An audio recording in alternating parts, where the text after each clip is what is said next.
नमस्कार इमेज समाचारमा स्वागत छ। सुरुमा अहिलेसम्मका मुख्य समाचार। संविधान संशोधनको पहल गर्ने नेकपाको कदमबाट राजनीतिक तथा संवैधानिक क्षेत्र तरङ्गित। गलत नजिर नबसाल्न संविधानविदहरूको चेतावनी।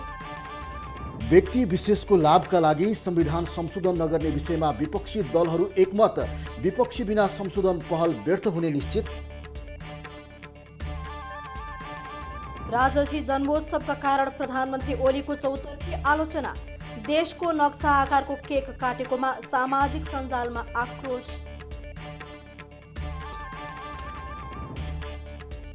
र गोर्खा बोइज रूपन्देही खप्तड गोल्ड कपको क्वार्टर फाइनलमा सुनौलो सङ्गम युवा क्लब रूपन्देही टाई ब्रेकरमा पराजित।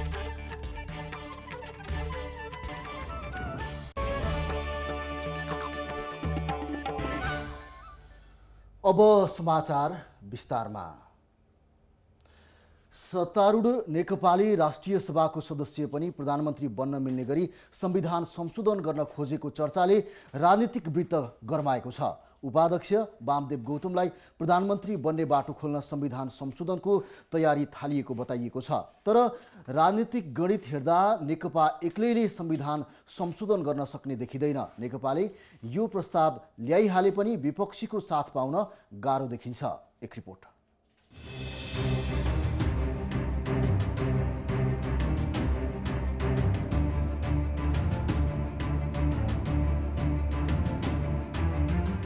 संविधानको भाग 31 मा संविधान संशोधन सम्बन्धी व्यवस्था गरिएको छ। धारा 274 को उपधारा 1 मा नेपालको सार्वभौमिकता, भौगोलिक अखण्डता, स्वाधीनता र जनतामा निहित सार्वभौम सत्ताको प्रतिकूल हुने गरी संविधान संशोधन नगरिने उल्लेख छ। त्यस बाहेकका विषय सबै संविधान संशोधनका लागि योग्य छन्। यस अर्थमा अहिले चर्चामा रहेका नेकपा उपाध्यक्ष वामदेव गौतमलाई राष्ट्रिय सभा सदस्य बनी प्रधानमन्त्रीको उम्मेद्वार बन्न सक्ने गरी संविधान संशोधन गरेर लाने विषय संशोधन योग्य नै रह्यो। संविधानले राष्ट्रिय सभा सदस्य प्रधानमन्त्रीको उम्मेद्वार बन्न नसक्ने व्यवस्था गरेको छ। अहिले गौतमलाई त्यही व्यवस्था संशोधन गरेर राष्ट्रिय सभामा लाने प्रयत्न जारी छ। तर नेकपा एक्लैले यो व्यवस्था संशोधन गर्न भने सक्ने अवस्था छैन।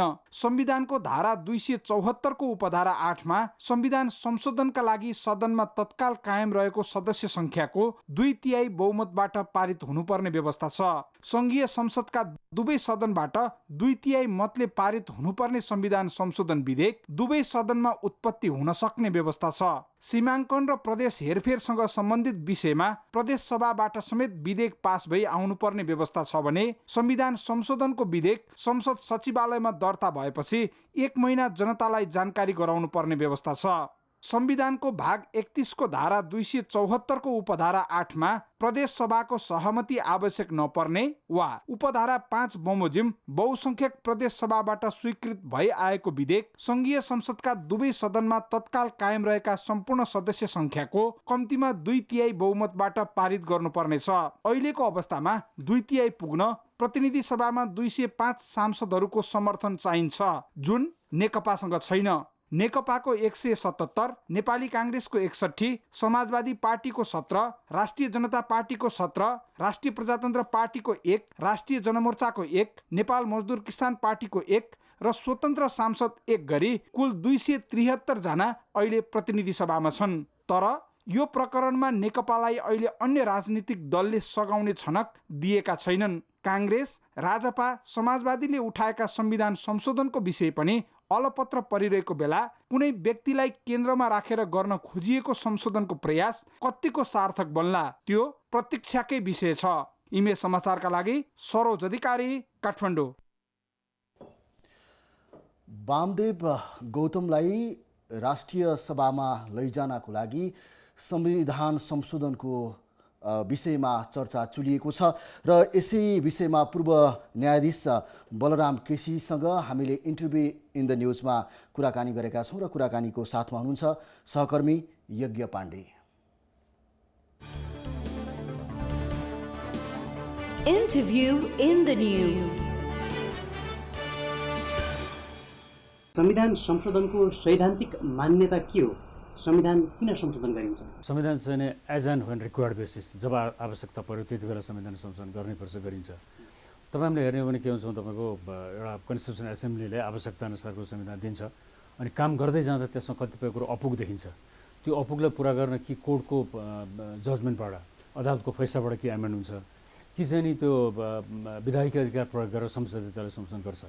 तर यो चिज कस्तो भने तपाईँको नियम संशोधन गरेको अथवा ऐन संशोधन गरेको जस्तो त्यो नचाहिने बेलामा संशोधन गर्ने होइन, त्यसको अधिकारको दुरुपयोग हो। त्यो आवश्यकता त्यो संशोधन नगरिकन समाज अगाडि बढ्न नसक्ने भयो, कामकाज अगाडि बढ्न नसक्ने भयो भने त्यति अवस्थामा चाहिँ नि संशोधन गर्ने कुरा आउँछन्। नेपालको संविधान जारी गर्दा त्यो बेलामा केही असन्तुष्ट पक्षहरू थिए, उहाँहरूका मागलाई पनि संविधान संशोधन गरेर सम्बोधन गर्दै लैजाने कुरा थियो। तर त्यो विषयलाई छोडेर अहिले एउटा व्यक्तिका नाममा संविधान संशोधन गर्न खोजिनुलाई कसरी लिन सकिन्छ? फ्रड अन द कन्स्टिट्युसन भन्ने नि हुन्छ अथवा fraud on the amending power of the constitution भन्ने नि हुन्छ। यो के भने तपाईँको एउटा त 2/3 बहुमतको इगो अथवा घमण्ड अथवा चाहिँ यो बदमासी हो, यसरी गर्न हुँदैन थियो। अर्को के भने हेर्नुहोस्, त्यो लागु हुँदाखेरि यहाँ तपाईँको टुणखेलको काठमाडौँमा चाहिँ त्यो आतसबाजी उडाएर धुन्दान मचाए, जबकि त्यति बेला एक पक्ष, जबकि तराईको बेर एन्ड ब्रास्केट हो तराई भनेको, त्यहाँका जनताले असन्तुष्ट जनाइरहेका थिए। किन लागु गरियो भने तपाईँको उनीहरूलाई आश्वासन दिएको थियो अहिले लागु गरौँ, 8 वर्ष भइसक्यो, त्यस कारण अहिले विरोध नगर्नुहोस्, हामी संशोधन गरिदिन्छौँ भनेर आश्वासन दिएको नि, त्यो मात्रै पो संशोधन गर्न आवश्यकता थियो। अहिले त कुनै अरू आवश्यकतै परेकै छैन, देखिँदैन। अहिले हाम्रो केसमा तपाईँको हेर्नुहोस्, यो एक व्यक्तिको लागि, त्यो पनि तपाईँको मैले यसो न्युजमा पढेको छु, एक व्यक्तिको लागि त्यो व्यक्ति आवश्यकताले मेरो आवश्यक छ भन्ने कि समाजले आवश्यक छ भन्ने संशोधनको कुरा गर्दाखेरि अहिले के सुनेको छ तपाईँको, एक व्यक्तिले के भन्नु उहाँले, होइन मेरो त्यहाँ जानु त के भने मेरो आवश्यकता त पिएमको हो। एउटा इङ्ग्लिसमा छ नि, self praise is no recommendation. कसैले तपाईँ भन्नुहोस् आफै मपाई हुनु हुँदैन नि। त्यहाँ त लोकल जनताले त्यति बेलाको आवधिक निर्वाचन हो त फालिदिएको हो नि, नचाहेको हो नि। अब 5 वर्षपछि अर्को कन्टेस्ट गरेर आएपछि पनि भन्नु सुहाउँछ नि। अब यतिको लागि चाहिँ एक व्यक्तिको लागि कन्स्टिट्युसन एमेन्डमेन्ट, इभन तपाईँको नियम पनि एक व्यक्तिको लागि संशोधन गर्न हुँदैन, ओभरअल सार्वजनिक हितको लागि मात्रै गर्नुपर्छ भने एक व्यक्तिको लागि 2/3 बहुमत छ भन्दैमा कन्स्टिट्युसन एमेन्ड गर्ने। एउटा व्यक्तिको पक्षमा संविधान संशोधन गर्नुको जुन अहिले बहस उठिरहेको छ, यसले हाम्रो संवैधानिक अभ्यासमा कस्तो असर पार्छ? के अरे अभ्यास बसेको ठाउँमा र तपाईँको जुन ठाउँमा यो प्रजातन्त्र बसेको छ त्यो ठाउँमा नि अपोजिसन जतिसुकै कमजोर भए पनि त्यो सत्ताधारी दलले नि त्यो प्रजातन्त्रको लक्ष्मण रेखा नाग्नको लागि बडो सतर्क हुन्छ। हामीहरूको त के भइदियो, एकपल्ट के तपाईँको झन्डै 2/3 बहुमत पुगेको थियो, अब त त्यो लक्ष्मण रेखा नै भएन उनीहरूको। त अपोजिसन छैन, जनतालाई हामी थामथुम गर्न सकिहाल्छौँ, कुनै पदले पुगिहाल्यो त्यस्ता नेताहरूलाई भन्ने धारणामा गइरहेको छ। त्यस कारण अहिले हामीले माग्नुपर्ने जस्टिफिकेसन के तिमीहरूको एमेन्ड गर्नलाई भने हामी सिभिल सोसाइटीले माग्नुपर्छ। एक्सेप्ट तराई मधेसको मान्छेलाई चित्त बुझाउनु हो भने हामीले बोल्नु हुँदैन, त्यो आवश्यक छ। त्यो बाहेक अरूलाई किन तिमीले संशोधन आवश्यकता पर्यो? पहिला हामी 3 करोड जनतालाई चित्त बुझाउ त भनेर माग्नु हामी सिभिल सोसाइटीमा उठ्नुपर्ने बेला छ। मानिलिउँ कि अहिलेको संविधान एकजना राष्ट्रिय सभाको सदस्य नेपालको प्रधानमन्त्री हुने गरी संशोधन गरियो, यसले संविधानका कुनै मूल्य मान्यतामाथि कुनै प्रश्न चिन्ह खडा गर्छ कि गर्दैन? पिएम हुनको लागि चाहिँ लोअर हाउसका आवश्यकता पर्छ, जस्तो भारतको लोकसभा, बेलायतको हाउस अफ कमन्स, अमेरिकाको HOR हाउस अफ रिप्रेजेन्टेटिभ, ऊ सिस्टम फरक भयो। हामीहरूको चाहिँ प्रतिनिधि सभा 1902 पछि बेलायतको सिस्टम अन्त भयो। एक्सेप्ट इन्डियामा चाहिँ केसमा तपाईँको अप्पर हाउसको पनि हुनसक्छ, त्यस्तै मनमोहन सिंह त्यसैबाट हुनुभएको थियो। अनि यसको मान्यता के भने तपाईँको नि त्यो लोअर हाउसको हुनुपर्ने कारण नि अप्पर हाउसको हुँदाखेरि विक हुन्छ त्यो पिएम। किन विक हुन्छ भने तपाईँको यदि पोलिटिकल पार्टी प्रतिनिधित्व गर्ने राजनीतिक दलको असन्तुलन भयो अथवा त्यो एक आपसमा झगडा गर्न लाए, पार्टी फुट्ने अवस्था पऱ्यो भने त्यो पिएमले त्यो कन्ट्रोल गर्न सक्दैन, त्यो अप्पर हाउसमा त कन्ट्रोल गर्न सक्दैन। ऊ पार्टीको नेता भयो भने उसले कन्ट्रोल गर्न सक्छ नि। त्यो कारणले चाहिँ नि पिएम जस्तो महत्त्वपूर्ण पोस्टमा चाहिँ नि अप्पर हाउसको हुनु हुँदैन, लोअर हाउसको हुनुपर्छ कारण त्यो। इभन तपाईँको हाम्रो पञ्चायती व्यवस्था मिलिट्री रेजिम त थिएन, त्यो एउटा अथोरिटेरियन रेजिम थियो, राजाको सर्वेसर्वा भएको। त्यति बेला पनि त्यो कन्स्टिट्युसन एमेन्ड गर्न बहुत डराउँथे। त्यो गर्नु अगाडि एउटा हाई पावर्ड कमिटी गठन गरेर कुन आर्टिकल कसरी किन गर्ने भनेर सोधेर मात्रै गर्थे। अहिलेको यो बहसले वर्तमान संविधानप्रति असन्तुष्ट राख्ने दल वा समूहले आवाज झन् चर्काउँदै लैजाने देखिन्छ। यसले अझ कस्तो असर पार्ला जस्तो लाग्छ तपाईँले? एउटा कन्सेप्टै के हामी कहाँ लागु भएन, के भने तपाईँको बेलायतमा गभर्मेन्ट र स्याडो गभर्मेन्ट भन्छ क्या। त्यो स्याडो गभर्मेन्टको काम के भने तपाईँको फेरि इच काउन्टर पार्ट हुन्छ, गृह कसले लिने, रक्षा कसले लिने, फरेन कसले लिने, त्यहाँ तयार भइरहेका हुन्छन्। अनि उसलाई त्यस्तो हाम्रो जस्तो दुःख दिएर यो बुथ क्याप्चर गर्ने काम गर्दैनन् त्यहाँ चल्न दिन्छन्। तर सानोभन्दा सानो कुरो अनकन्स्टिट्युसनल कुरो पाए पनि अनि त्यहाँबाट त्यहाँ सडक तात्दैन, संसद तात्छ त्यो। अनि त्यो यति तगाडा भइरहन्छन् त्यो गभर्मेन्टलाई फेल खुवाएर आफू जानको लागि त्यति सशक्त अपोजिसन भइदिने हो भनेदेखि किन पार्टीका सदस्य नभए पनि अरू जनता त त्यो राम्रो कजमा त अपोजिसनको साथ दिन्छ नि। कतिपयले यसरी निर्वाचित प्रतिनिधि सभाभन्दा बाहिरबाट ल्याएको सदस्य यदि प्रधानमन्त्री बनाइने हो भने अहिलेको यो व्यवस्था नै फिरिए सरह मान्यता पाउँछ भनेर पनि टिप्पणी गरिरहेका छन्। यसमा तपाईँको भन्नु के छ? तपाईँ हामी जस्तो अलिकति संविधानमा खेल्ने मान्छे अथवा कन्सियस सिभिल सोसाइटीको मान्छे यो कुरो भन्दैन नि। किनभने तपाईँ गर्नुहोस् यो त पञ्चायती व्यवस्था फिर्ता भयो नि, त्यहाँ पनि त राजाले ह्यान्डपिक मान्छे ल्याएर प्रधान बनाउँथे, कहिले फलानु गर्ने गर्थ्यो नि। किनभने त्यो त राजाको एब्सोल्युट पावर थियो, त्यो त डिक्टेटोरियल रिजिममा त्यस्तो हुनसक्छ। यो त के भने तपाईँ गर्नुहोस् त अहिले जो मान्छेको लागि कसरत भइरहेको छ ऊ मान्छेलाई त्यहाँको कन्स्टिट्युन्सीले योभन्दा अगाडि उसले गरेको काम अथवा उसले चाहिँ म यस्तो गर्छु उस्तो गर्छु भने चित्त नबुझेर जनताले भोट नदिएको हो नि। अब हारेपछि मलाई भोट रिगिङको भन्नु बेग्लै कुरो, तर तपाईँ हामीले त्यो भन्दैनौँ, जनताले चाहेनन् भन्छौँ। अब त्यो जनताले नचाहेको मान्छेलाई फेरि अर्को के छ भने तपाईँ गर्नुहोस् यो कन्स्टिट्युसनमा के भनेको छ भने the thing which you cannot do directly you cannot do indirectly also. जुन कुरो तपाईँ सोझो गर्न सक्नुहुन्न त्यो कुरो घुमाउरो तरिकाले गर्नुहुन भन्छ गभर्मेन्टले, कन्स्टिट्युसनल फङ्सनरिजहरूले। यहाँ त त्यही कुरो भइगयो नि। अब जनताले कमसेकम 5 वर्षसम्म त जनताले विश्वास नगरेको भयो नि, 5 वर्ष कुर्नु पऱ्यो, त्यसपछि अनि त्यहाँबाट जनताले चित्त बुझाउनु पऱ्यो, अनि जनताबाट इलेक्सन भइसकेपछि अनि तपाईँ पत्याउँछौ नि पिएम हुनको लागि। त्यस कारण यो यस्तो कुरो त तपाईँको यो बडो दुर्भाग्यको कुरो भयो, यो हुन नसक्ने कुराहरू भयो। जनताले एक्सेप्ट नगरेको मान्छेलाई यो सिङ्गो देशको त्यो एक्जिक्युटिभ पावर सम्पन्न गर्न त कसरी मिल्छ र? आस्थै हुँदैन नि यो। अब फेरि अर्को हेर्नुहोस् यो हाम्रो यस्तो कुरो यो एमेन्ड गरे पनि यो कुरो कोर्टमा जान गाह्रो छ। किनभने कोर्टले के हेर्नुपर्छ भने कन्स्टिट्युसन एमेन्डमा नै त्यो प्रोसिड्योर मात्रै हेर्छ, प्रक्रिया मात्रै, त्यो सब्सटेन्समा चाहिँ नि कोर्टले हेर्दैन। हाम्रो कन्स्टिट्युसनमा बेसिक स्ट्रक्चर भइदिएको भए कोर्टले हेर्न पाउँथ्यो, तिम्रो बेसिक स्ट्रक्चर विपरीत संशोधन भन्न पाउँथ्यो। अहिले त्यो झिक्यो, अहिले त धारा 1 देखि धारा 276 कति सबै एमेन्डेबल धाराहरू हुन् तिनीहरू, त्यो एमेन्ड गरेको प्रोसिड्योर मात्रै हेर्छ, त्यो मेरिटमा कोर्टले पस्दैन।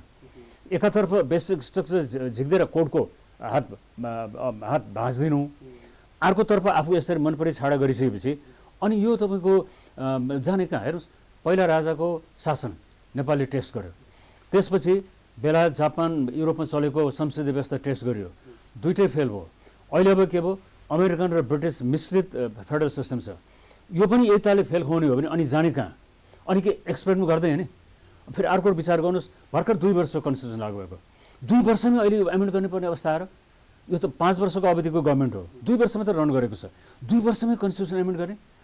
इन्डियामा 47 वर्षपछि झन्डै 55 वर्षपछि वर्किङ अन द कन्स्टिट्युसनको स्टडी गर्यो, उनीहरूले फेरि बेसिक फिलोसफी चेन्ज गरेनन्, काम गर्न गाह्रो मात्रै चेन्ज गरे। कस्तो यो लुगा फेरेको छ, दुई वर्षमा फेरेको छ। त्यस कारण यो अरू केही म त के देख्छु भने तपाईँको नेताहरूको फेलियरले गर्दा सिस्टम फेल हुने जस्तो देख्छु म त। नेताहरूको स्वार्थीपनले, नेताहरूको दलगत र आफ्नो व्यक्तिगत स्वार्थीले गर्दा तपाईँ हामीले सफर गर्ने छाड देख्छु म त। यो रोक्नुपर्छ। Interview in the news. 3 वर्ष अघि दोस्रो संविधान सभाबाट संविधान जारी हुँदादेखि नै संविधान संशोधनको मुद्दा सम्बोधन नभइरहेको बेला सत्ताधारी दल नेपाल कम्युनिस्ट पार्टी नेकपाले व्यक्तिको लाभका लागि संविधान संशोधन प्रक्रिया अगाडि बढाउन खोजेपछि मुलुकको राजनीति मात्र होइन संवैधानिक क्षेत्र पनि तरङ्गित भएको छ। कानुन विज्ञहरूले व्यक्तिमुखी संविधान संशोधनले संवैधानिक इतिहासलाई नै कलङ्कित बनाउने खतरा देखेका छन्। एक रिपोर्ट।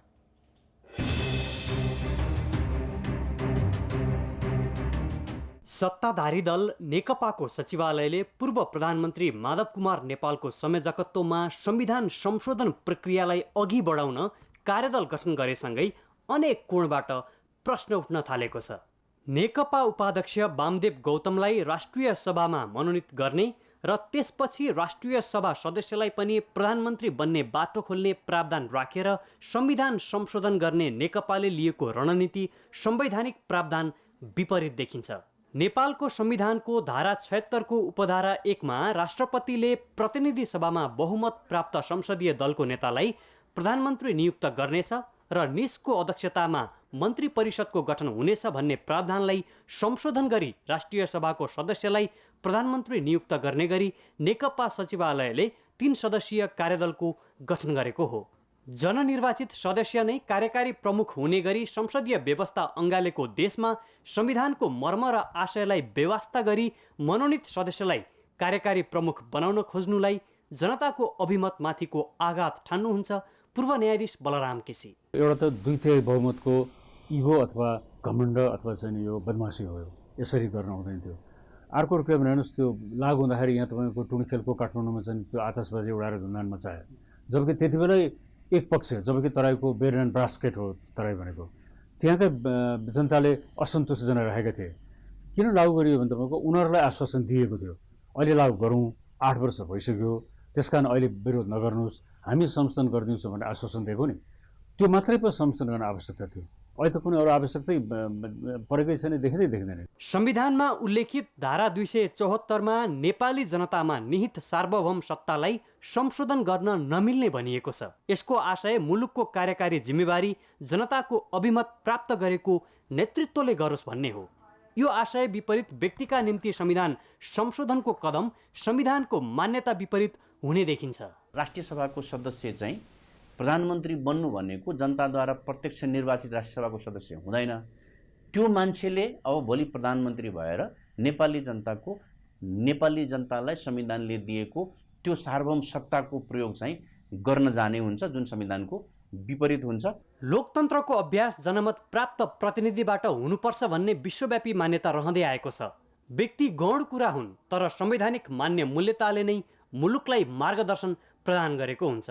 तर संविधानले परिकल्पना नगरेका कुरालाई संशोधन मार्फत भित्र्याउनुले गलत नजिर स्थापना हुने खतरा निम्त्याउँछ। जुन चाहिँ बालिग मताधिकारमा निर्वाचित भएको जो प्रतिनिधि हुन्छ त्यसले मात्रै प्रधानमन्त्री हुने र अझै संसदीय दलको पनि नेता हुनुपर्छ भनेपछि एउटा पार्टीको पनि नेता हुनु भने अर्को जनताको पपुलर मतको पनि नेता भएपछि बल्ल प्रधानमन्त्री बन्छ। त्यसैलाई नै एक्जिक्युटिभ राइट चाहिँ हस्तान्तरण हुन्छ। जनताको साधारण सत्ता, जनताको स्टेट र अथोरिटी पावर भन्छ, त्यो पावर त्यसलाई हस्तान्तरण गर्न सक्ने सिद्धान्त वास्तव संसारकै संसदीय शासन पद्धतिमा छ। संविधानले व्यवस्था गरेको जनतामा निहित सार्वभौम सत्तालाई व्यक्ति अनुकूल परिवर्तन गर्दै जाने हो भने मुलुकको वर्तमान शासन व्यवस्थालाई नै धरापमा पर्ने र देश अझै अस्थिरतातिर धकेलिने देखिन्छ। इमेज समाचारका लागि क्यामेरा पर्सन भरत केसीका साथमा एघेराज पाण्डे, काठमाडौँ। सत्तारूढ नेकपाले पार्टीका उपाध्यक्ष वामदेव गौतमलाई राष्ट्रिय सभामा लैजाने र राष्ट्रिय सभा सदस्यले पनि प्रधानमन्त्री बन्न पाउने गरी संविधान संशोधन गर्न गृह कार्य गरेपछि चौतर्फी आलोचना भएको छ। व्यक्ति विशेषको लागि संविधान संशोधन गर्ने सत्तारूढ दलको गृह कार्यप्रति विपक्षी दलहरूले आपत्ति जनाएका छन्।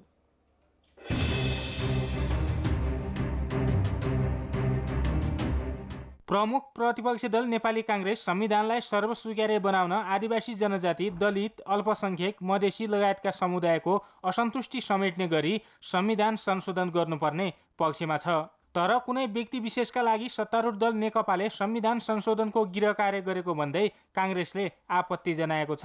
कुनै पार्टीको निश्चित व्यक्तिलाई निश्चित पदमा पुर्याउने उद्देश्यका साथ संविधान जस्तो दशकौं लडाईँ लडेर ल्याएको सङ्घीय समावेशी लोकतान्त्रिक गणतन्त्र नेपालको संविधानलाई खेलौना जस्तो, कविता जस्तो ठट्टा मजाकको विषय बनाएकोमा नेपाली कांग्रेस अत्यन्तै गम्भीर बनेको छ, चिन्तित बनेको छ।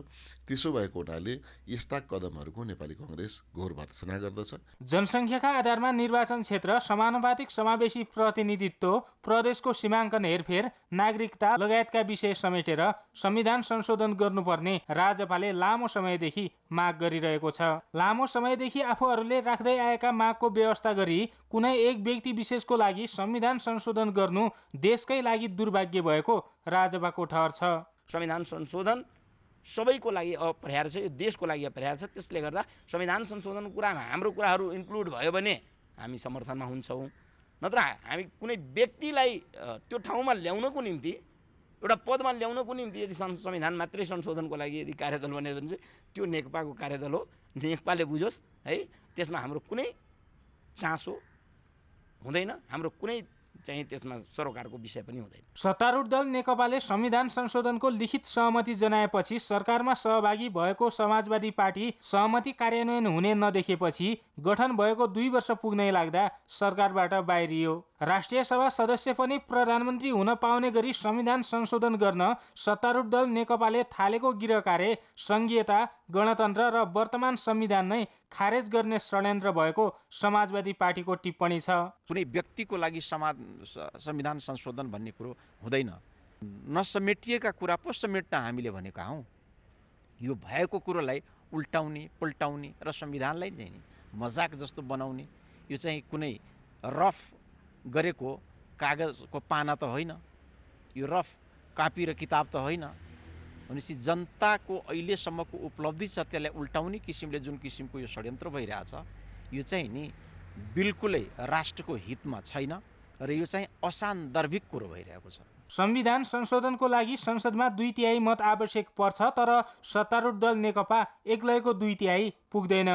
2/3 पुर्याउन नेकपालाई काङ्ग्रेस, समाजवादी वा राजपा मध्ये कुनै एक दलको समर्थन आवश्यक छ। संसदमा रहेका अन्य दलहरूले नेकपाले चाहे जसरी संविधान संशोधन गर्न सहयोग नगर्ने भएपछि व्यक्ति विशेषको लागि संविधान संशोधन गर्ने नेकपाको गृह कार्य व्यर्थ हुने सम्भावना बढेको छ। इमेज समाचारका लागि क्यामेरा पर्सन दिलीप पोखरेलका साथ अक्कल कुँवर, काठमाडौँ। नेपाल कम्युनिस्ट पार्टीमा आन्तरिक शक्ति सन्तुलन मिलाउनका लागि वामदेव गौतमलाई राष्ट्रिय सभामा लैजाने तयारी भएको छ। संविधान संशोधन गरेर राष्ट्रिय सभा सदस्यलाई प्रधानमन्त्री बनाउने शर्त पूरा हुने भएपछि गौतम राष्ट्रिय सभा सदस्य बन्न खुट्टा उचाल्न थाल्नु भएको छ। विश्लेषकहरूले यो प्रकरणलाई निर्वाचित प्रधानमन्त्री केपी शर्मा ओलीमाथि अनिर्वाचित व्यक्तिबाट हुने कुको पूर्वाभ्यास भएको टिप्पणी गर्छन्।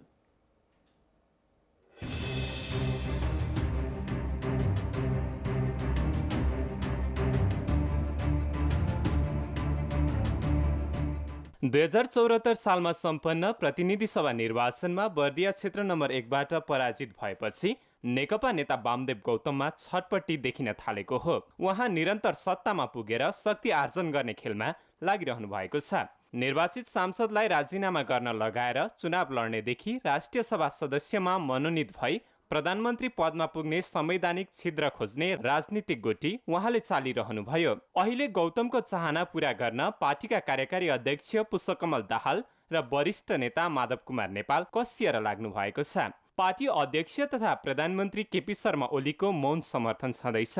यो प्रकरणले निर्वाचित प्रधानमन्त्रीमाथि अनिर्वाचित व्यक्तिबाट हुने कुको संकेत गर्दछ। वाम राजनीतिका जानकार प्राध्यापक डाक्टर सुरेन्द्र केसी त वामदेव प्रकरणले नेकपा नै विभाजित हुने विश्लेषण सुनाउनुहुन्छ। प्रचण्डलाई अगाडि सारेको पनि वामदेवहरूले दिक्क लाएर नै हो। हिजो कसरी दलाली गर्थे त प्रचण्डको, तिमीहरू दलाली गर्ने, त्यसो भने तिम्रै मालिकलाई यहाँ ल्याएर चाहिँ म घुमाइदिन्छु भनेर यो खेल खेलेको केपी ओलीले। फेरि यिनीहरूले यस्तो खेल खेल्यो भने पार्टी स्वतः विभाजित हुन्छ। एउटा किता लिएर खड्ग ओली बस्छन् अनि त्यसको फाइदा कसैलाई पनि हुँदैन। कुनै समय ओलीका भरपर्दो सहयोगी तथा विश्वासपात्र रहनुभएका गौतम अहिले ओली विरोधी खेमामा पुग्नु भएको चर्चा पनि छ। त्यसको फाइदा उठाउने ध्येयमा अर्का अध्यक्ष पुष्पकमल दाहाल, वरिष्ठ नेता माधव कुमार नेपाल, झलनाथ खनाल लगायतका नेताहरू रहेकोमा शंका छैन। अर्का राजनीतिक विश्लेषक जैनेन्द्र जीवन ओलीलाई धम्क्याउने तुरुप कार्डको रूपमा वामदेवलाई प्रयोग गर्न खोजिएको ठान्नुहुन्छ। प्रचण्ड पनि उसलाई केपी ओलीलाई चाहिँ साइजमा लिएर आएर आफू मौका परेको बेला प्रधानमन्त्री हुन खोज्ने, यता माधव नेपाल, झलनाथ खनालहरू जो हुनुहुन्छ, खास गरी माधव नेपाल जो उहाँलाई मन नपराउने, केपी ओलीसँग अहिले ठ्याक मिल्दैन, त्यसैले केपी ओलीलाई तर्साइराख्न एउटा तुरुपको पत्ताको रूपमा चाहिँ प्रयोग गरेर उहाँलाई चाहिँ ल्याउन खोजेको देखिन्छ। अघि उहाँ भोलि प्रधानमन्त्री नै बन्नु होला नबन्नु होला बेग्लै कुरो, किनभने उहाँलाई प्रधानमन्त्री बनाउने त प्रचण्डको पनि केपी ओलीको पनि कुनै चाख छैन नि, उहाँहरू त आफै बन्न खोज्नु भएको छ। विगतमा एमाले पार्टी विभाजन गर्ने मूल पात्र गौतम हुनुहुन्थ्यो। अहिले पनि वामदेव त्यही प्रयोजनमा प्रयोग हुन लागेको हो कि भन्ने आशंका विश्लेषकहरूको छ। ओली हटाएर अर्को मान्छे आयो भने नि 3 महिना 6 महिनामा ओलीले फेरि त्यही गेम खेलेर, ओलीले फेरि भोलि वामदेवलाई आफूतिर तानेर त्यही गेम खेलेर यो सरकार ढाल्ने कुरो भइरहन्छ अघि। र यसपछि चाहिँ के हुन्छ भने सरकार परिवर्तन गर्ने कुरा भइरहन्छ, टिम चेन्ज गर्ने कुरा भइरहन्छ, काममा भन्दा यस्तै राजनीतिक कुरामा ध्यान जान्छ। यो शुभ सङ्केत त्यस अर्थमा पनि होइन। केसी चाहिँ यो सबै नेकपाको शीर्ष नेतृत्वको पदको आसक्तिको परिणाम हो भन्नुहुन्छ। खालि यो पदको खेल हो। यिनीहरू पदका लागि जन्मेका हुन् र पदका लागि यिनीहरू पार्टी पनि फुटाउँछन्, देश पनि फुटाउँछन्, बेची पनि दिन्छन् यिनीहरूले। यो कुरालाई हामीले बुझ्नुपर्छ। यसअघि गौतमका लागि पार्टीको विधान संशोधन भएको थियो उपाध्यक्ष बनाउन।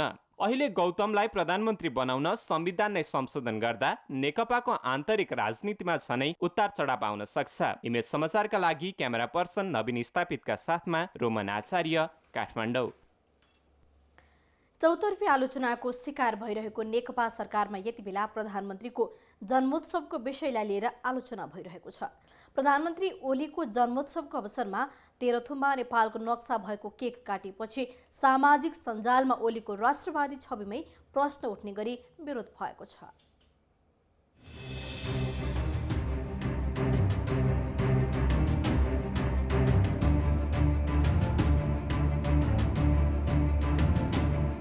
पटक पटक सरकारको काम कारबाहीले होस् वा सरकारका मन्त्रीकै कारण विवादमा पर्दै आउनुभएका ओली पछिल्लो समय भने आफ्नै जन्मोत्सवको विषयलाई लिएर विवादमा तानिनु भएको छ। नेपालको नक्सा भएको बर्थडे केक काटेर आफ्नो 69औं जन्मोत्सव मनाउनुभएका प्रधानमन्त्री ओलीले आचार संहिता विपरीत काम गरेको भन्दै सामाजिक सञ्जाल गरमाएको हो। ट्विटरमा साझा पार्टीका प्रवक्ता सूर्यराज आचार्य भन्नुहुन्छ, प्रमज्यू बर्थडे केकको तस्बिर विद्रूप लाग्यो। प्रमको मर्यादा र यहाँको राजनीतिक व्यक्तित्वलाई यो दृश्यले न्याय गरेन। प्रतीकात्मक अर्थ के बुझेर यस्तो केक बन्यो थाहा भएन। 1998मा रुसमा चाहिँ कम्युनिस्ट शासनको अन्त्य मनाउन लेनिनको आकृतिको केक काटिएको थियो। यस्तै साझा पार्टीका नेता रविन्द्र मिश्रले पनि ट्विटरमै भन्नुभएको छ, प्रधानमन्त्रीज्यूलाई जन्मदिनको शुभकामना, तर गाउँको गरिबी, आम जनभावना, समाजवादी साम्यवादी सोच, देशभक्ति सबैको उपहास भयो। अविकास कुशासन काण्डे काण्डको पीडा त छँदैछ। गर्छौ पाप खोज्छौ स्वर्ग, जान्दैनौ कर्मको गति, रिठ्ठाको बोट रोपेर कहाँ फल्छ र कागती। प्रधानमन्त्री ओलीले ट्र्याक्टरमा ओसारिएका विद्यार्थीहरूलाई कापी कलम वितरण गरेपछि विवेकशील नेपालीका अध्यक्ष मिलन पाण्डेले फेसबुक मार्फत लेख्नुहुन्छ, श्री 6 प्रधानमन्त्री केपी शर्मा ओलीज्यू, नागरिकलाई ट्र्याक्टर, प्रधानमन्त्रीलाई हेलिकप्टर, प्रधानमन्त्रीको हेलिकप्टरले नागरिकको ट्र्याक्टरलाई हेप्दैछ, गिज्याउँदैछ अनि लोकतन्त्र लज्जित छ। यस्तै ट्विटरमै नारायण अमृत भन्नुहुन्छ, बर्थडे केकमा नेपालको नक्सा रहेछ। नक्सा काटेर लिम्पिया धुराको अनुमोदन हो कि अरू कुनै अलङ्कारको खोजी? कहिलेकाहीँ सौन्दर्य सन्देश र सम्वेकको बेसुर बाँसुरीमा मात्र होइन अरू उपक्रमहरूमा बज्दो रहेछ। हुन त ओली सरकारको 2 वर्ष कार्यकाल नै कुनै न कुनै विवादमा रहँदै आएको छ। पटक पटक आफ्नै अभिव्यक्तिका कारण पनि ओली सरकार विवादको घेरामा तानिँदै आउनु भएको छ। नेपालमा पानी जहाज रेल चलाउने कुरा होस् वा सडकमा आफ्नै तस्बिर झुन्ड्याउनुले पनि उहाँ यसअघि विवादमा परिसक्नु भएको छ। सामाजिक सञ्जालमै एक थरी भने अन्य देशहरूमा पनि यस्तै केक काटेर जन्मोत्सव मनाउने चलन रहेको भन्दै समर्थनमा उत्रिएका छन्। इमेज समाचारका लागि खिलनाथ ताजपुरिया, काठमाडौँ। इमेज समाचारमा एकैछिन विश्राम।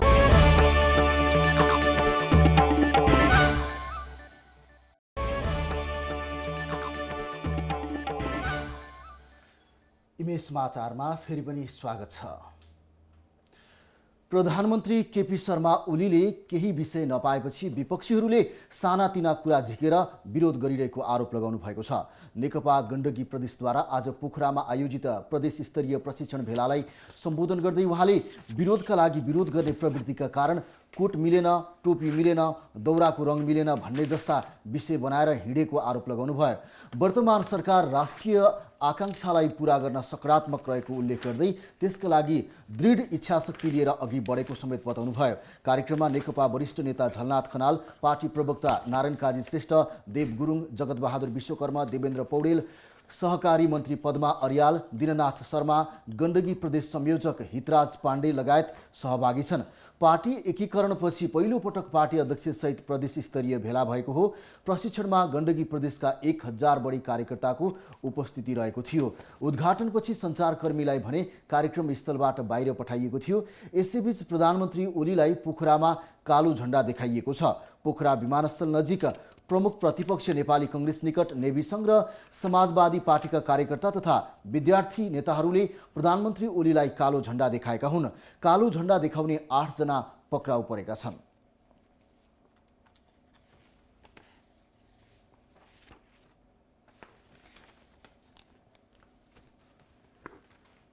गृहमन्त्री रामबहादुर थापाले मुलुकको समृद्धिका लागि औद्योगिक तथा आर्थिक नीतिमा सुधार हुनुपर्ने बताउनु भएको छ। चितवनको रत्ननगर उद्योग वाणिज्य सङ्घ र व्यापार तथा निकासी प्रवर्धन निकासी केन्द्रको आयोजनामा आजदेखि सुरु भएको तालिमको उद्घाटन गर्दै गृहमन्त्री थापाले समृद्धिको नारा पूरा गर्न नीतिहरूमा सुधार गर्नुपर्ने बताउनुभयो। गरिबी र पछौटेपनबाट मुक्ति पाउन राज्यले समृद्धिको नारा लिएको भन्दै यसमा सबैको साथ चाहिने उहाँको भनाइ थियो।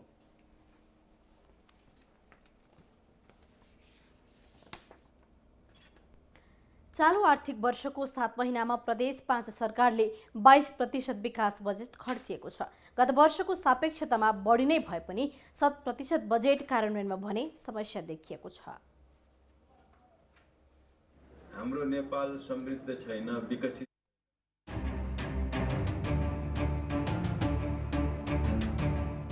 माघ मसान्तसम्म विकास बजेट 30% खर्च गर्ने दावी गरेको प्रदेश 5 सरकारले 22% मात्र खर्च गरेको छ।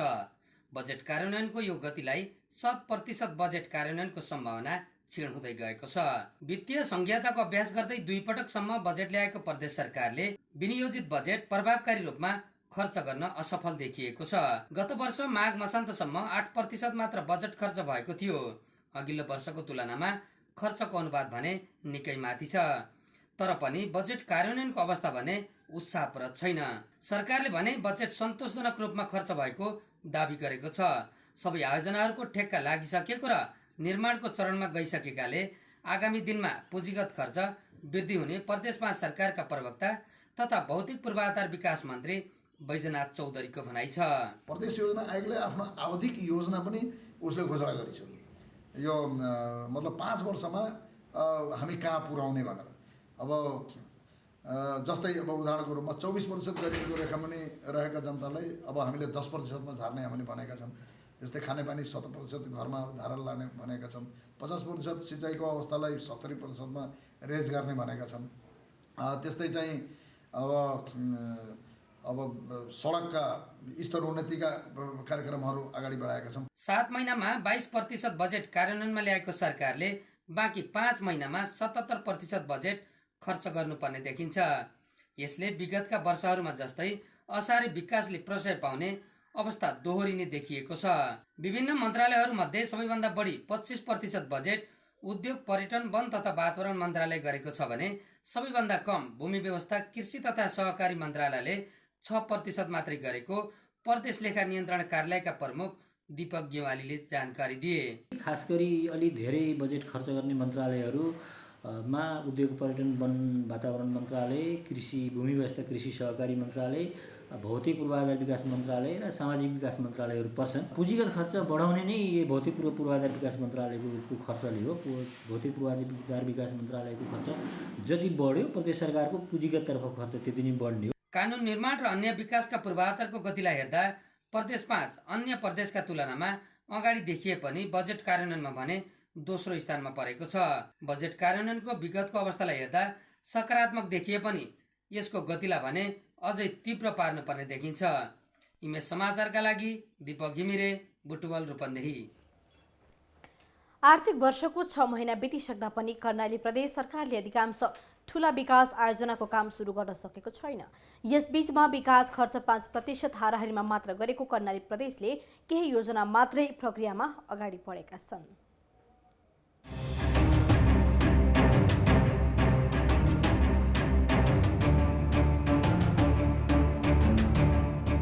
बजेट कार्यान्वयनमा कर्णाली प्रदेश सरकार अघिल्लो आर्थिक वर्षभन्दा पनि सुस्त देखिएको छ। चालु आर्थिक वर्षको 6 महिनासम्मको खर्च गत वर्षभन्दा निकै कम भएको आर्थिक मामिला तथा योजना मन्त्रालयले जनाएको छ। माघ मसान्तसम्म मन्त्रालय र विभिन्न निकायको पुँजीगततर्फ 4.46% खर्च भएको छ।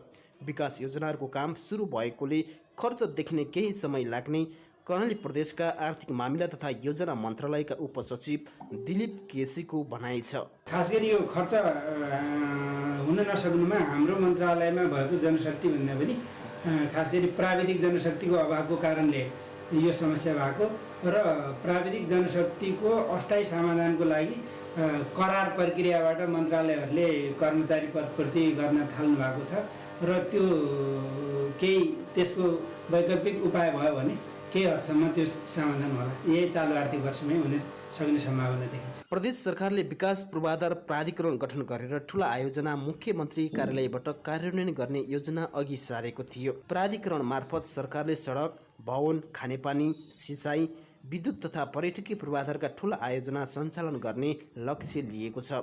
अधिकांश मन्त्रालयको बजेट कार्यान्वयनको अवस्था अत्यन्त निराशाजनक स्थितिमा छ। यता स्थानीय जनताको आयस्तर सुधारका लागि तथा बजेट कार्यान्वयन गर्ने भन्दै सरकारले गत वर्ष सञ्चालन गरेका विभिन्न आयोजनामा अनियमितता भएको कर्णाली प्रदेश सभाको अर्थ तथा प्राकृतिक स्रोत समितिका अध्यक्ष अमरबहादुर थापा बताउनुहुन्छ। जनताहरूलाई अनुदान दिनुपर्छ भन्ने हिसाबले चाहिँ नि अनुदान सरकारले व्यवस्था गर्यो, हामीले पनि यहाँ संसदबाट स्वीकार्यौँ होइन।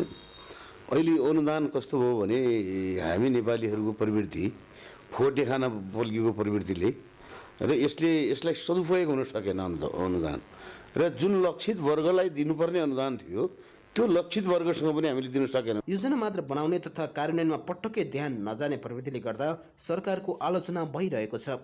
यसतर्फ मनन गरी आगामी दिनमा आफ्नो कार्यशैली सुधार गर्नु कर्णाली प्रदेश सरकारको चुनौती हो। इमेज समाचारका लागि मानबहादुर ओली, सुर्खेत। अब आर्थिक समाचार।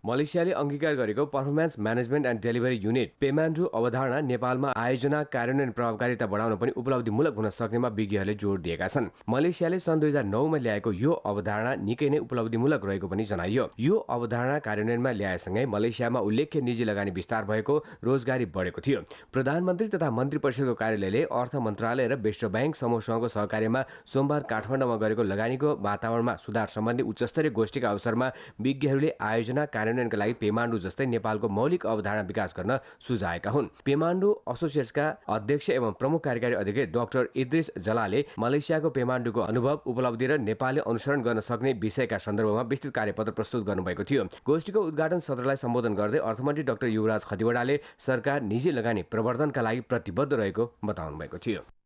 सिमरा विशेष आर्थिक क्षेत्र सेज प्राधिकरणले 5वटा ब्लकमध्ये गार्मेन्ट प्रशोधन केन्द्रमा उद्योग स्थापना गर्न तयार गरेको ए ब्लक अस्तव्यस्त बनेको छ।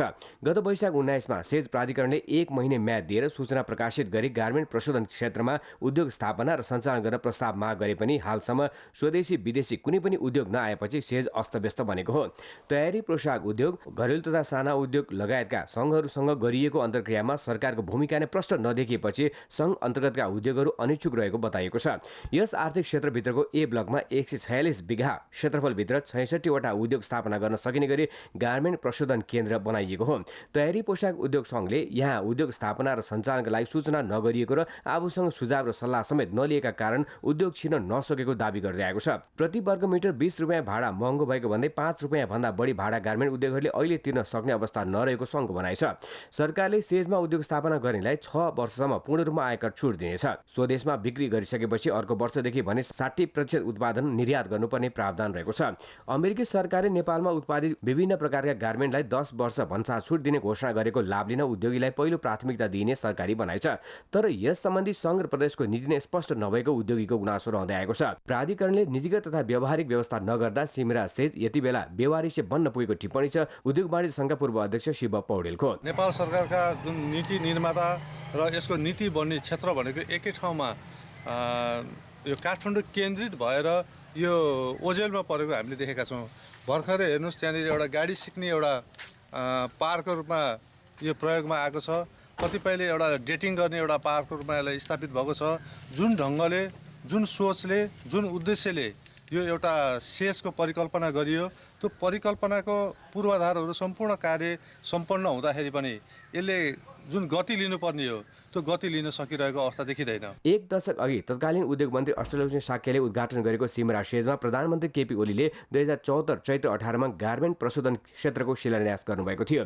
वीरगञ्ज चिनी कारखाना लिमिटेडको सिमरा स्थित औराहामा रहेको 833 बिघा जग्गालाई 5 ब्लकमा बाँडेर अहिले ब्लक एमा पूर्वाधार निर्माण सम्पन्न भएको हो।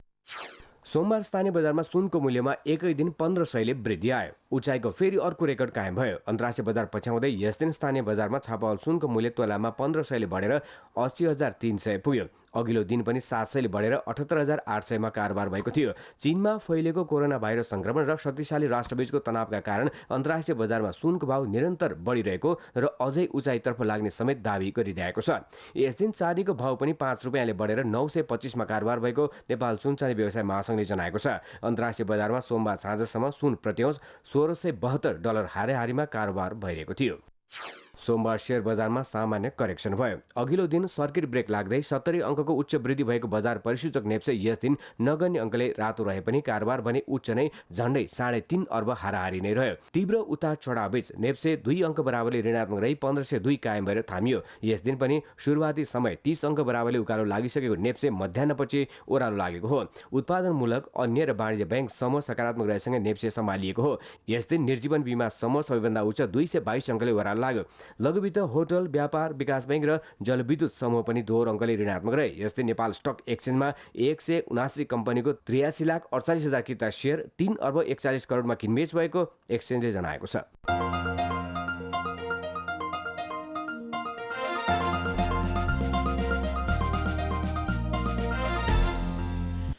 इमेज समाचारमा फेरि अर्को विश्राम।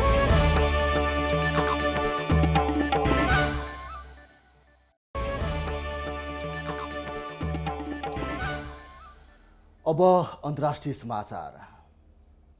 अमेरिकी राष्ट्रपति डोनाल्ड ट्रम्पले भारतसँग मिलेर आतंकवाद पराजित गर्ने बताउनु भएको छ।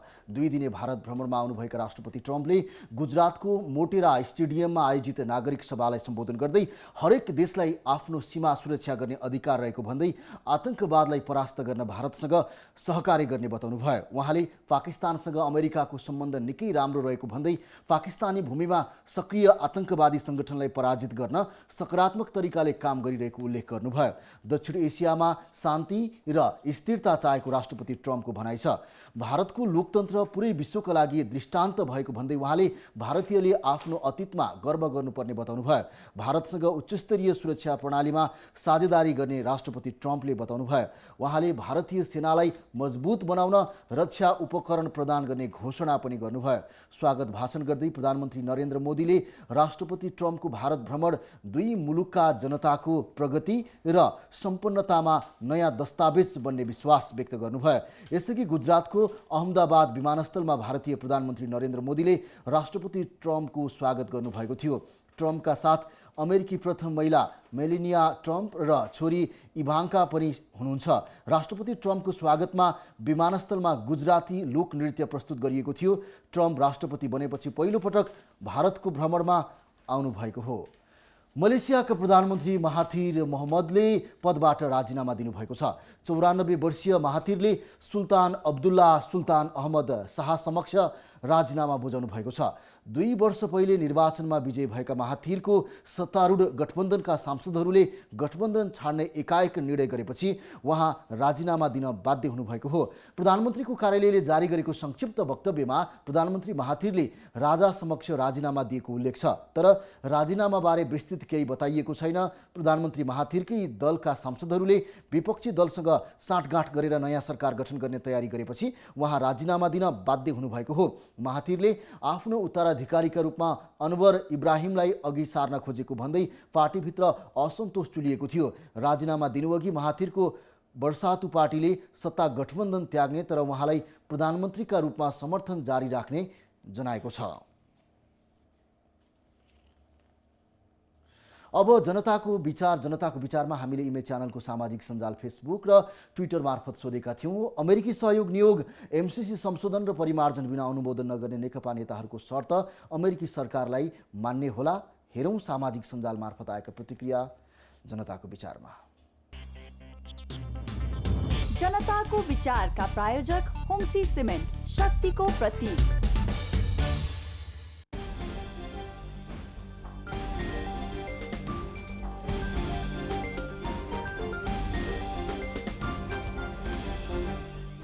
हामीले सोधेको प्रश्नमा सुजन भण्डारी फेसबुक मार्फत जवाफ दिनुहुन्छ। अमेरिकालाई मान्य हुने नहुने भन्ने कुरा उनीहरूकै हो, तर आफ्नो देशको स्वाधीनतालाई हामी धराप बनाउन चाहन्नौँ। भ्रष्टाचारी नेताहरूको बिगबिगी रहेको ठाउँमा के होला नहोला भन्ने चाहिँ यकिन गर्न सकिन्न।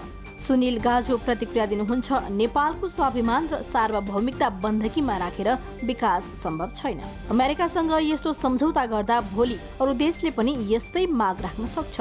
त्यसैले अपमानजनक मुद्दा हटाउनै पर्छ र बराबरीको सिद्धान्त अनुरूप सम्झौता गरिनु उचित हुनेछ। फेसबुकमै कृष्ण गोपाल मकाजु जवाफ दिनुहुन्छ, संशोधन गर्न नसकिने भनी राजदूतले जवाफै दिइसकेको छ। यसैले अब यो अनुदान नलेला, तर नेपालमा भएको हाइड्रो प्रसारण र विकासलाई ठुलै घाटा होला। पुष्पराज सापकोटा प्रतिक्रिया दिनुहुन्छ, अमेरिकालाई मान्य होला या नहोला, हाम्रो देश हाम्रो अधिकार, हामीलाई के मान्य हुन्छ त्यो मात्र मतलबको कुरा हो। ट्विटरमा केदार मरासिनी जवाफ दिनुहुन्छ, एमसीसी संशोधन अमेरिका स्वीकारला जस्तो लाग्दैन। दूतावासले पहिले नै स्पष्ट भनिसकेको छ, एमसीसीको मूल सम्झौतामा परिमार्जन हुँदैन। नेपाललाई आवश्यक नभए फिर्ता गरे हुन्छ। अब नेपालका लागि दुईवटा विकल्प छन्, यथास्थितिमा स्वीकार्ने वा एमसीसी परियोजना फिर्ता गर्ने। हरि अधिकारी प्रतिक्रिया दिनुहुन्छ, एमसीसी परिमार्जन र संशोधन बिना पास गर्न हुँदैन भन्ने अडान अमेरिकाले मान्छ जस्तो लाग्दैन। अमेरिकाले नेपालमा बढ्दो चिनिया गतिविधि रोक्ने उद्देश्यले एमसीसीको अनुदान नेपाललाई दिएकाले आफू तल पर्ने भए उसले यो सहयोग अन्य देशमा लैजान्छ, नत्र यत्रो ठूलो रकम नेपाललाई किन सित्तैमा दिनु। सुनिता पौडेलको जवाफ पनि यस्तो छ, विकास नेपाली जनतालाई चाहिएको हो, नेतालाई होइन। अमेरिकालाई शर्त मान्य होला नहोला, तर नेपाली जनताको ठूलो जमात एमसीसीको विपक्षमा हुँदा किन यी नेताहरू जसरी पनि एमसीसी पास गराउन खोज्दैछ? यी नेताको नियतमाथि शंका गर्ने ठाउँ छ।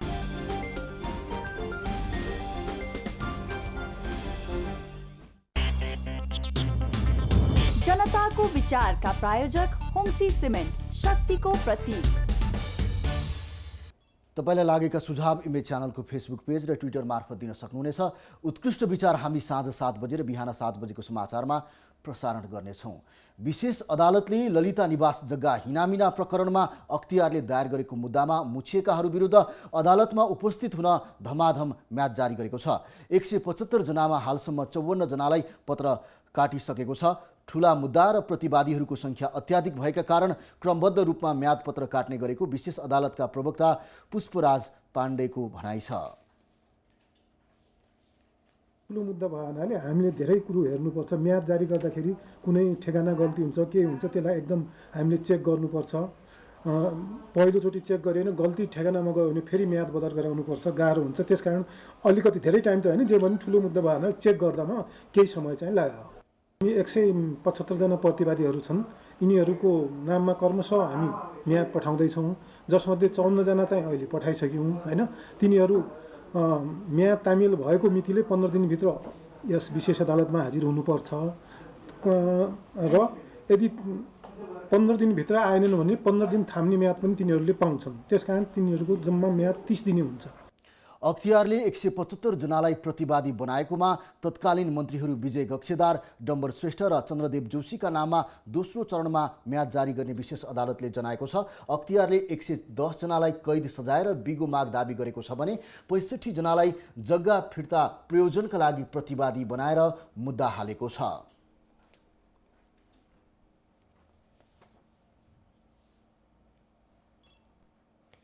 सरकारी क्षेत्रबाट सञ्चालित नेपालको केन्द्रीय बाल अस्पताल कान्ति बाल अस्पतालमा बारम्बार नेतृत्व फेरिँदा अस्पतालको सेवा तथा कार्य सम्पादनमा समेत प्रभाव पर्ने गरेको छ।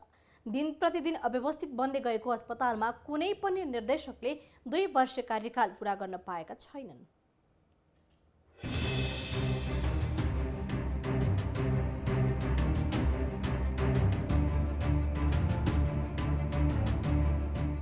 बालबालिकाको उपचार गर्ने सरकारी क्षेत्रको एकमात्र कान्ति बाल अस्पतालमा पछिल्लो समय निर्देशक फेरिने क्रम बढ्दो छ। पछिल्लो 2 वर्षमै अस्पतालमा 3 जना निर्देशक फेरिएका छन्, जसका कारण अस्पतालको कार्य सम्पादन, व्यवस्थापन र नयाँ योजना कार्यान्वयनमा असर पुगेको छ। लामो वर्षदेखि अस्पतालमा कार्यरत डाक्टर गणेश राई 2074 सालमा निर्देशक बनेका थिए। 2 वर्ष निर्देशकको रूपमा रहेका डाक्टर राईलाई गत असारमा हटाई परिवार कल्याण महाशाखा प्रमुख रहेका र पहिले नै अस्पतालमा रहिसकेका डाक्टर आरपी विक्षालाई निर्देशक बनाइयो। अस्पताल सुधारको 10 वर्षे कार्ययोजना सहित निर्देशक बनेका डाक्टर विक्षाले 7 महिना मात्र काम गर्न पाए। सरकारले उनलाई फागुन 11 गते हटाई डाक्टर कृष्णप्रसाद पौडेललाई निर्देशक बनाएको छ। डाक्टर गणेश राई अघि डाक्टर अजित रायमाझी 1 वर्ष मात्र अस्पतालको निर्देशक बनेका थिए। त्यसअघिका धेरै निर्देशकले पनि 2 वर्ष पनि अस्पतालमा काम गर्न पाएका छैनन्। पछिल्लो पटक निर्देशक बन्नुभएका डाक्टर पौडेल बारम्बार निर्देशक परिवर्तन हुँदा कार्यक्रम र योजनामा नै प्रत्यक्ष प्रभाव पर्ने बताउनुहुन्छ। जुन लिडरसिप अलिकति स्थायी भइदियो भने अस्पतालले कुनै सेवा कुनै योजनाहरू बनाएकोलाई निरन्तरता दिन सक्छ। छिटो छिटो डाइरेक्टरहरू अथवा लिडरसिप पोजिसनहरू चेन्ज हुनु कुनै पनि संस्थालाई धेरै राम्रो नहुन सक्छ, किनभने कन्टिन्युटीको हिसाबले एउटा पोलिसी कन्टिन्युटीको हिसाबले अलिकति च्यालेन्जेस चाहिँ हुन सक्छ। अस्पतालमा 17 वर्ष काम गरी अवकाश पाउनुभएका पूर्व निर्देशक डाक्टर गणेश राई अस्पताल अभावबाट गुज्रिएको गुनासो गर्नुभयो। कान्ति बाल अस्पतालमा एमआरआई छैन, कान्ति अस्पतालमा एक्सरे गर्ने डिआर मेसिन भनिन्छ अहिलेको आधुनिक त्यो छैन। त्यो पो भन्दै त मैले चाहिँ 50 जनाको चाहिँ एक्सरे चाहिँ फ्रीमा गराएँ भनेर मैले भन्न आवश्यकै छैन। मैले सिटी स्क्यान चाहिँ रिपेयर गरेर मैले चाहिँ यति गरेँ भनेर त भन्न आवश्यक, त्यो आफै देखिने कुरा हो। त्यो भनिरहनु पर्ने चिज जस्तो मलाई लागेन, मैले भनिनँ। त्यसकारण मेरो कार्यकालमा धेरै चिजहरू नेगेटिभ आयो। नयाँ निर्देशक डाक्टर पौडेलले भने आफू 12 वर्षदेखि अस्पतालमा नै रहेकाले अस्पतालमा परिवर्तन ल्याउने दावी गर्नुहुन्छ। एकजना डाक्टरलाई भेट्नलाई घन्टौँ कुर्नुपर्ने हुन्छ, सकेसम्म त्यो आकस्मिक कक्षको त्यसलाई चाहिँ एड्रेस गर्ने मेरो प्राथमिकता रहन्छ। त्यसपछि आइसियुको बेड विस्तारमा मैले मात्रै चाहेर नहुने अवस्था छ। यसका लागि हामी मन्त्रालयमा नीतिगत हाम्रो चाहिँ ठोस प्लानसहित जान्छौँ। जस्तो बेड विस्तार अथवा यति ह्युमन रिसोर्स यति नर्सिङ स्टाफ हामीलाई सर्टेज छ, करारमा दिन सक्नुहुन्छ कि कसरी दिनुहुन्छ त्यो गर्छौँ। छिटो नेतृत्व परिवर्तन हुँदा उनीहरूले राम्रोसँग काम गर्न पाउँदैनन् नै, त्यसमाथि झन् खस्किँदै गएको अस्पतालको अवस्था झन् प्रभावित बन्ने देखिन्छ। इमेज समाचारका लागि क्यामेरा पर्सन राममान डङ्गोलको साथमा प्रज्ञा तिमल सिन्हा, काठमाडौँ। अब खेल समाचार। इमेज खेल समाचारका प्रायोजक बुस्ट दिन्छ 3 गुणा बढी स्ट्यामिना। सुनौलो संगम युवा क्लबलाई टाई ब्रेकरमा हराउँदै गोर्खा बॉयज रूपन्देही खप्तर गोल्ड कपको क्वार्टर फाइनलमा प्रवेश गरेको छ। यो सँगै जारी गोल्ड कपको क्वार्टर फाइनलमा समीकरण पूरा भएको छ। धनगढी रङ्गशालामा आज भएको खेलमा गोर्खा बॉयजले सुनौलो संगमलाई टाई ब्रेकरमा 5-3 हरायो। निर्धारित समयको खेल गोलरहित बराबरीमा सकिएपछि खेल टाई ब्रेकरमा गएको थियो। टाई ब्रेकरमा गोर्खा बॉयजका हरि कठायत, अनिश तामाङ, रणदीप पौडेल, निशान नेउपाने र उत्तम गुरुङले पेनाल्टीमा गोल गरे। टाई ब्रेकरमा गोर्खा बॉयजका गोलरक्षक मनोज गुरुङ नायक बने। उनले सुनौलोका कप्तान मोहन थापाको पेनाल्टी बचाए। सुनौलोका लागि रञ्जित थापा, अजित थापा, शङ्कर राईले गोल गरे। खेलको man of the match Gorkha बॉयजका गोलरक्षक मनोज गुरुङ चुनिए। उनले 10,000 नगदसहित ट्रफी प्राप्त गरे। अब गोर्खा बॉयजले सेमिफाइनलमा प्रवेशका लागि हिमालयन शेर्पा क्लबको सामना गर्नेछ। यसअघि भएका खेलमा जित हात पार्दै विभागीय टिम एपिएफ क्लब, भारतको कञ्चनजङ्घा एफसी र नवजन जागृति क्वार्टर फाइनलमा पुगिसकेका छन्। सुदूरपश्चिम 11 स्पोर्ट्स क्लबको आयोजनामा भइरहेको खेल फागुन 20 गतेसम्म सञ्चालन हुनेछ।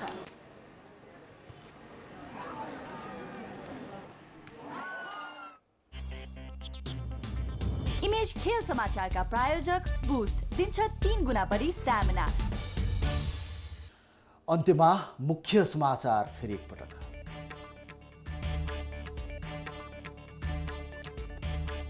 संविधान संशोधनको पहल गर्ने नेकपाको कदमबाट राजनीतिक तथा संवैधानिक क्षेत्र तरङ्गित, गलत नजिर नबसाल्न संविधानविदहरूको चेतावनी। व्यक्ति विशेषको लाभका लागि संविधान संशोधन नगर्ने विषयमा विपक्षी दलहरू एकमत, विपक्षी बिना संशोधन पहल व्यर्थ हुने निश्चित।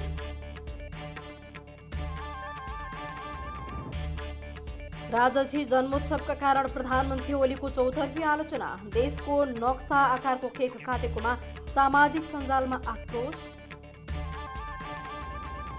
र गोर्खा बॉयज रूपन्देही खप्तर गोल्ड कपको क्वार्टर फाइनलमा सुनौलो संगम युवा क्लब रूपन्देही टाई ब्रेकरमा पराजित।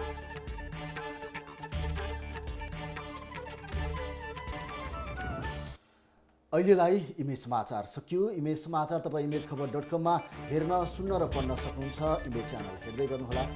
नमस्कार।